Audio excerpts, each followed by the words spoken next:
Hello दोस्तों, स्वागत है आपका लेक्चर नंबर 6 में। आज हम लोग पढ़ेंगे परासरण दाब के बारे में। ठीक है, परासरण दाब होता क्या था। उससे पहले मैं आपको समझाता हूँ परासरण क्रिया क्या थी, जिसको मैंने आपको लेक्चर नंबर 2 था उसने बताया था परासरण एवं विसरण में अंतर जब था, तो उसमें मैंने परासरण को बताया था। फिर से एक बार रिविजन करवा रहा हूँ। ठीक है, परासरण प्रक्रिया क्या होती है। जैसे मान लो कोई हम बीकर लेते हैं। ठीक है, इस बीकर में दो कंपार्टमेंट करते हैं, इनको सेपरेट किस चीज से करते हैं। एक एक झिल्ली होती है जिसको आप अर्धपारगम्य झिल्ली बोलते हो। ठीक है, अर्धपारगम्य झिल्ली से इनको सेपरेट करते हैं। एक तरफ केवल शुद्ध विलायक के अणु होते हैं और एक तरफ जो होता है इसमें विलयन के अणु होते हैं। विलयन में विलेय और विलायक दोनों के मॉलिक्यूल्स होते हैं। ठीक है, तो इसमें होता क्या है कि जो विलायक के अणु होते हैं, ठीक है, विलायक के अणु जो होता है स्वतः जो होता है किसकी तरफ जाने लगते हैं, विलयन की तरफ जाने लगते हैं। इस प्रक्रिया को बोलते हैं परासरण। ठीक है, अब परासरण दाब क्या होता है उसको समझते हैं हम लोग। परासरण दाब क्या है, देखिएगा, वह न्यूनतम बाहरी दाब, ठीक है, जिसे बाहर से लगाएंगे, वह न्यूनतम बाहरी दाब जो विलयन पर लगाने पर, ध्यान रखिएगा किस साइड लगा रहे हो आप, इस साइड, यानी कि विलयन की तरफ। ठीक है, बोला गया कि वह न्यूनतम बाहरी दाब जो किसी विलयन पर लगाने से विलायक के अणुओं का अर्धपारगम झिल्ली में से होकर विलयन की ओर विलयन की ओर होने वाला स्वतः प्रवाह क्या होता है, रुक जाता है। यानी इसका मतलब है अगर इसमें परासरण की क्रिया हो रही है, यानी कि विलायक के अणु जो होते हैं विलयन की तरफ जा रहे हैं, तब विलयन पर लगाया गया वह न्यूनतम दाब जो विलायक के अणुओं को इस तरफ जाने से क्या करते हैं, रोक दे, उसी दाब को बोल देते हैं परासरण दाब। ठीक है, सरल शब्दों में क्या बोला गया है कि जी यह वह दाब होता है जो परासरण क्रिया को रोकने के लिए आवश्यक होता है। इसे किससे प्रदर्शित करते हैं, पाई या फिर पी से प्रदर्शित करते हैं। ठीक है, फिर देख लेते हैं इसका फॉर्मूला क्या बनता है।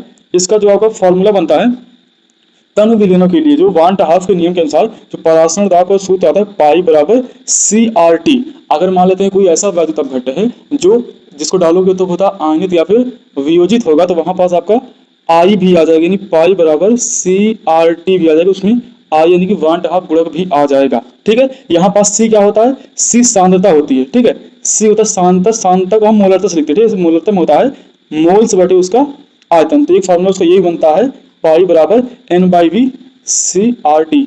सी जैसे लिखे इसलिए बाद में RT आ जाएगा बस। ठीक है, अब प्रतीक की बात करते हैं।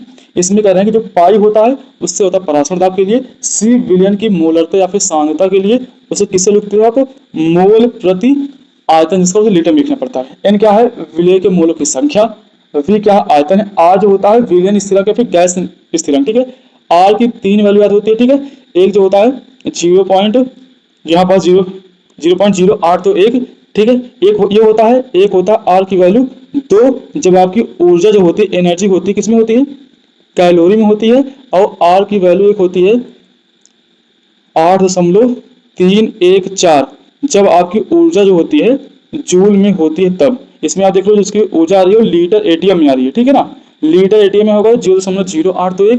बात की जाए अगर उसकी ऊर्जा कैलोरी में है तो आर की वैल्यू 2, अगर उसकी ऊर्जा जूल में है तो आर की वैल्यू क्या लिखोगे, 8.314 लिखते हैं।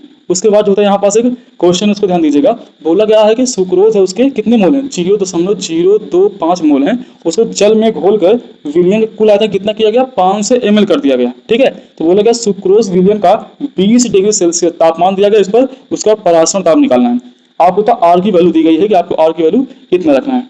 जैसे कि आप जानते हो कि अगर आपको प्रेशर निकालना है, जैसे आपने लिखा उसको प्रेशर ही तो था, प्रेशर बराबर उसके मोल्स अपॉन वी बराबर गुणे में RT था, इसको आप यहां मल्टीप्लाई कर लीजिए, कितना है PV बराबर NRT। ठीक है, पी आपको ज्ञात करना है, आयतन, अगर उसका आयतन निकालने चलोगे तो आपको ml में दिया था, उसको लीटर में करोगे 1000 से भाग करके कितना 0.5 आ गया, और n की वैल्यू आपको दिया ही है। ठीक है, r की वैल्यू को पता है, टेम्परेचर याद रखिएगा, टेम्परेचर यहाँ पर किसमें है, डिग्री सेल्सियस में है, और टेम्परेचर का जो SI मात्रक होता है वो केल्विन होता है, यानी 20 डिग्री सेल्सियस में आपको कितना करना जोड़ना पड़ेगा, 273 जोड़ोगे, तब आपका जो होता है उसकी टेम्परेचर की वैल्यू केल्विन में आ जाएगी। अब इन सभी को जो होता है फॉर्मूले में रखेंगे, जब आपका टेम्परेचर इसमें जब 273 जोड़ोगे,